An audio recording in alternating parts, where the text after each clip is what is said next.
ආයිබෝන් සියලු දෙනාටම ඉතින් සියලු දෙනාටම සුබ දවසක් වෙන්න කියලා ප්‍රාර්ථනා කරනවා. උපාධි ගුරු විභාගයේ 2026 ඉතින් මම SL commerce with Suraj YouTube channel එකෙන් අදත් ඔයගොල්ලන්ට අරගෙන එනවා උපාධි ගුරු විභාගවල ප්‍රධාන වශයෙන්ම නිතරම ඇහෙන දකින මාතෘකාවක් සංකරණ IQ වල ඉතින් සංකරණ පාඩමින් අපි බලමු කොහොමද අපිට මේ වගේ සංකරණ වලින් ප්‍රශ්න සාමාන්‍ය විභාගයට එන්නේ කියලා. අපි බලමු උදාහරණයක්. අපි හිතමු 56යි 43 එහෙම නැත්නම් 5643 යන ඉලක්කම් 4 ඇතුළත් වන පරිදි නිර්මාණය කළ හැකි එකිනෙකට වෙනස් සංඛ්‍යා කොපමණද? ඔන්න වගේ අහනවා 5643 එන 5643 කියන සංඛ්‍යා මෙන්න මේ සංඛ්‍යා හතරම ඇතුළත් කරලා ඇතුළත් වන පරිදි මේ 5643 කියන සංඛ්‍යා හතරම ඇතුළත් වන පරිදි අපිට සකස් කරන්න පුළුවන් එකිනෙකට වෙනස් සංඛ්‍යා. මෙන්න මේ වගේ ගානකදී අපිට කරන්න තියෙන්නේ මෙන්න මේ පියවර අනුගමනය කරන එක. අපි ගන්නවා මෙතන තියෙන සංඛ්‍යා කීයක් තියෙනවද? සංඛ්‍යා 1 2 3 4යි. එහෙනම් 1 ගුණ කිරීම 2 ගුණ කිරීම 3 ගුණ කිරීම 4. මෙන්න මේ ක්‍රමේ තමයි අපිට මේ වගේ ගානකදී අපි යොදාගන්නේ පිළිතුර ලබා ගැනීම සඳහා. එහෙනම් 1 වරක් 2 2යි 2 වරක් 3 6යි 6 වරක් 4 24යි.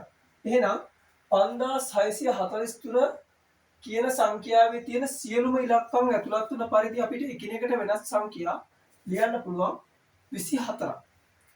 එහෙනම් අපි බලමු තවත් මේ වගේ උදාහරණයක්. 67431 යන සංඛ්‍යා පහම ඇතුළත් වන පරිදි නිර්මාණය කළ හැකි එකිනෙකට වෙනස් සංඛ්‍යා. එහෙනම් අපි දැන් දන්නවා මොකද්ද පාවිච්චි කරන ක්‍රමය. එහෙනම් අපි බලමු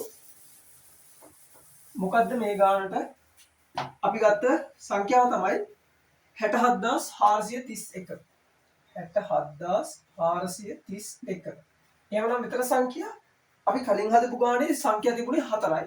මෙතන තියෙනවා සංඛ්‍යා 1යි 2යි 3යි 4යි 5. එහෙනම් අපි අර විදිහමයි 1 ගුණ කිරීම 2 ගුණ කිරීම 3 ගුණ කිරීම 4 ගුණ කිරීම 5. සංඛ්‍යා 5යි. සංඛ්‍යා 5ක් නම් අපි ගුණිතයන් 5ක් ගන්නවා. එහෙනම් අර විදිහමයි 1 වරක් 2 2යි 2 වරක් 3 6යි 6 වරක් 4 24යි 24 වරක් 5. 24 වරක් 5 කීයද? 24 වරක් 5 4 වරක් 5 20 බිඳුවයි 2ක් ඉතිරි 5 වරක් 2 10යි 12යි. එහෙනම් මෙන්න මේ සංඛ්‍යා පහම පාවිච්චි කරලා අපිට ලියන්න පුළුවන් එකිනෙකට වෙනස් සංඛ්‍යා තියෙනවා 120ක්. එහෙනම් පිළිතුර වෙන්න ඕනේ 120. අපි බලමු මේ වගේ මෙන්න මේ පොදු රටාවට වඩා පොඩි වෙනසක් එක්ක ගියොත් කොහොමද අපි මේ ගානක් හදන්නේ කියලා. අපි බලමු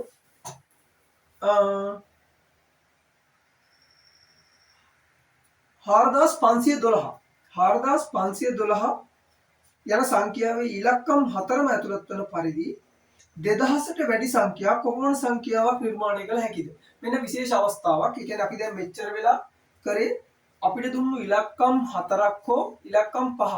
මෙන්න මේ ඉලක්කම් 4ක් හෝ ඉලක්කම් 5ක් පාවිච්චි කරලා එකිනෙකට වෙනස් සංඛ්‍යා කියපුවම අපි සියලු ඉලක්කම් අර විදිහට කරා. නමුත් දැන් කියනවා අපිට දීලා තිබුණා 4512 කියන සංඛ්‍යාවේ තියෙන ඉලක්කම් පාවිච්චි කරන්නලු ඒ ඉලක්කම් පාවිච්චි කරලා 2000ට වැඩි සංඛ්‍යා. එහෙනම් 4512 කියන සංඛ්‍යාවේ ඉලක්කම් ටික පාවිච්චි කරලා 2000ට වැඩි සංඛ්‍යා කොපමණ ප්‍රමාණයක් ලිවිය හැකිද? ඔන්න අපෙන් අහන ප්‍රශ්න. එහෙනම් මෙතනදී අපිට පැහැදිලි පළවෙනි එක ඒ කියන්නේ 4512 කියන එකේ මෙන්න මේ එක කොයිම වෙලාවකවත් ඉස්සරහට ගන්න බෑ. එහෙනම් අපි මෙතනදී ගන්නවා ක්‍රමයක් අපිට ගන්න පුළුවන් ඉලක්කම් මොනවද? 4000ට වැඩි නම්. එහෙනම් අපිට කෙලින්ම දෙකේ ඉලක්කම ගන්න පුළුවන්. එහෙනම් දෙකේ ඉලක්කම අපි මුලට ගත්තා කියන්නේ අපිට තියෙනවා තව 1 4 5 කියන සංඛ්‍යා. මොකද 2000ට වැඩි නම් අපිට දෙක මුලින් ලිව්වොත් 2000ට වැඩි සංඛ්‍යා තමයි එන්නේ. ඊළඟට අපිට ගන්න පුළුවන් නැවත 4 ඉලක්කම. එහෙනම් 4 ගත්තොත් අපිට නැවතත් තියෙනවා 1 2 සහ 5. ඒ කියන්නේ 4125 4215 4521 මෙන්න මේ වගේ ලියන්න පුළුවන් ඒවා. 4000 ගණන් ලියන්න පුළුවන් අපිට 2000 ගණන් ලියන්න පුළුවන් ඊළඟට අපිට ලියන්න පුළුවන් 5000 ගණන්. එහෙනම් 5000 කියලා ගත්තොත් අපිට එක දාන්න පුළුවන් 2 4. එහෙනම් අපිට යොදා ගන්න පුළුවන් මෙන්න මේ සංඛ්‍යා තුන. අපිට මේ 2000ට වැඩි සංඛ්‍යා කියපුවාම අපිට පාවිච්චි කරන්න පුළුවන් සංඛ්‍යා තුන අපි මුලට අරගෙන ඊටු සංඛ්‍යා ටික මේ පැත්තට ලියනවා. එහෙනම් අපි අන්න මේ විදිහට හදාගත්තට පස්සේ අපි දන්නවා අපි අර පළවෙනි පියවරේදී කරපු මෙතඩ් එකම අපි මෙතනට ඇප්ලයි කරනවා. එහෙනම් 1 ගුණ කිරීම 2 ගුණ කිරීම 3. මෙතනට කීයක් එනවද? 1 වරක් 2 2යි 2 වරක් 3 6යි. මෙතනත් ඒ විදිහටමයි 1 ගුණ කිරීම 2 ගුණ කිරීම 3 6යි. මෙතනටත් ඒ විදිහටම 1 ගුණ කිරීම 2 ගුණ කිරීම 3 6යි. එහෙනම් අපිට 2000ට වැඩි සංඛ්‍යා කොපමණ ප්‍රමාණයක් ලියන්න පුළුවන්ද කියලා හදින් අපිට 2000 ගණන් ලියන්න පුළුවන් 6ක්. 4000 ගණන් ලියන්නත් පුළුවන් 6ක්. 5000 ගණන් ලියන්නත් පුළුවන් ආකාර 6කින්. එහෙනම් අපිට අපෙන් අහන්නේ කොපමණ ප්‍රමාණයක් ලිවිය හැකිද කියලානේ 2000ට වැඩි සංඛ්‍යා. එහෙනම් අපි මේ තුනේ එකතුව ගන්නවා 6 3 18. එහෙනම් අපිට පිළිතුර එනවා 4512 කියන සංඛ්‍යාවේ තියෙන සියලුම ඉලක්කම් පාවිච්චි කරලා අපිට 2000ට වැඩි සංඛ්‍යා ලියන්න පුළුවන් 18ක් විදිහට. එහෙනම් මම හිතනවා පැහැදිලි අපි පාවිච්චි කරපු ක්‍රමේ අපි බලමු මේ වගේ තව ගානක්. එහෙනම් 6815 කියන ඉලක්කමේ අගේ ඉලක්කම් ටික කියන 6815 කියන අගේ තියෙන සියලුම ඉලක්කම් ටික පාවිච්චි කරලා නිර්මාණය කරන්න පුළුවන් 5000ට වැඩි සංඛ්‍යා. අපි බලමු මේ ක්‍රමවේදයම එතනට ඇප්ලයි කරමු. මොකද අපි දැන් දන්නවා මොකද්ද අපි පාවිච්චි කරන්න ඕනේ ක්‍රමය කියලා. ගාන 6815. එහෙනම් 6815 කියන ඉලක්කමේ සියලුම සංඛ්‍යා පාවිච්චි කරලා අපිට කියනවා 5000ට වැඩි සංඛ්‍යා කොපමණ ප්‍රමාණයක් ලිවිය හැකිද? අපෙන් අහන ප්‍රශ්නේ. එහෙනම් 6815 කියන එක පාවිච්චි කරලා 5000ට වැඩි සංඛ්‍යා කියනකොට අපි කෙලින්ම දන්නවා සංඛ්‍යාව දිහා බලනකොට අපිට ගන්න බැරි එක විතරයි ඉස්සරහට ගන්න බැරි. එහෙනම් අපි කවුද ගන්න ඉස්සෙල්ලම 5000ට වැඩි කියනකොට අපි ඉස්සෙල්ලම 5 ගන්නවා. එහෙනම් 5 ගන්න පුළුවන්. ඉතින් අපි 5 ගත්තට පස්සේ අපි 5 ගත්තා කියන්නේ අපිට ඉතුරු වෙනවා ඊළඟට ඉලක්කම් 1 6 8. අපි ගත්තොත් 6 අපිට ඉතුරු වෙනවා 1 5 8. අපි 8 ගත්තාම අපිට ඉතුරු වෙනවා 1 5 6. අපිට ඉතුරු වෙන ඉලක්කම් ටික මේක අපි යොදාගන්නේ මෙන්න මේ අගයන් තුන.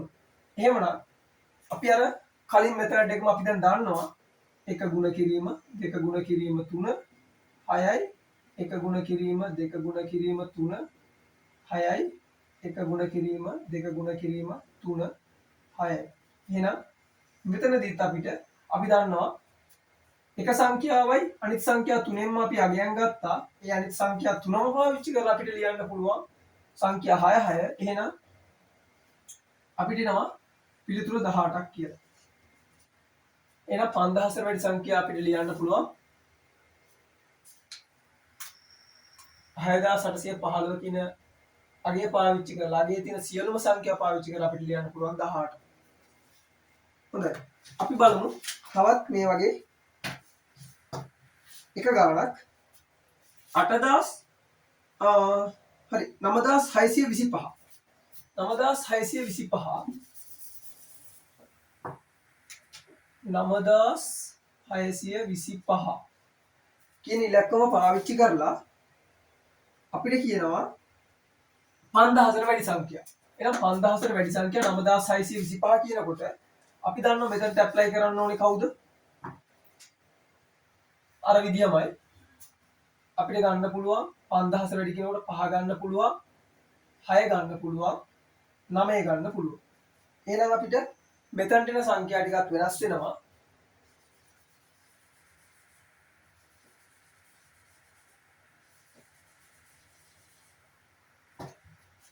එන සංඛ්‍යා ටික විතරයි වෙනස් වෙන්නේ. සංඛ්‍යා තුනක් අනිවාර්යෙන් වෙනවා. 5 ගත්තාම අපිට ඉතුරු වෙනවා 2 6 9. මෙතන 6 ගත්තාම ඉතුරු වෙනවා 2 5 9. 9 ගත්තාම ඉතුරු වෙනවා 2 6 2 6 5. එහෙනම් අර රටාවමයි. මොකද හැමතැනම ඉලක්කම් තුනක් තියෙනවා. එහෙනම් අපිට ඒකෙදි පිළිතුරු 18ක් වශයෙන් තමයි එන්නේ. ඉතින් මම හිතනවා මගේ අරමුණ වෙන්නේ උපාධි ගුරු විභාගයේ ඕගොල්ලන්ට එන මේ වගේ සුවිශේෂී ප්‍රශ්න මේ වගේ කෙටි වීඩියෝ තුලින් ගෙනල්ලා ඕගොල්ලන්ගේ විභාගයට පොඩි අත්ලක් වෙන්න. ඉතින් ඕගොල්ලන්ට මේවා තේරුණා නම් ඕගොල්ලන්ගේ අදහස් පල්ලෙහින් කමෙන්ට් කරන්න. ඒත් එක්කම ඔයගොල්ලෝ මාව සබ්ස්ක්‍රයිබ් කරන්න. මේ වගේ වීඩියෝ ඉදිරියේදී මම නැවත අප්ලෝඩ් කරද්දී ඔයගොල්ලන්ට දැක ගන්න. ඉතින් තවත් මේ වගේ වීඩියෝ එකකින් නැවත හමු වෙන තුරු සමු ගන්නම්. සුබ දවසක්.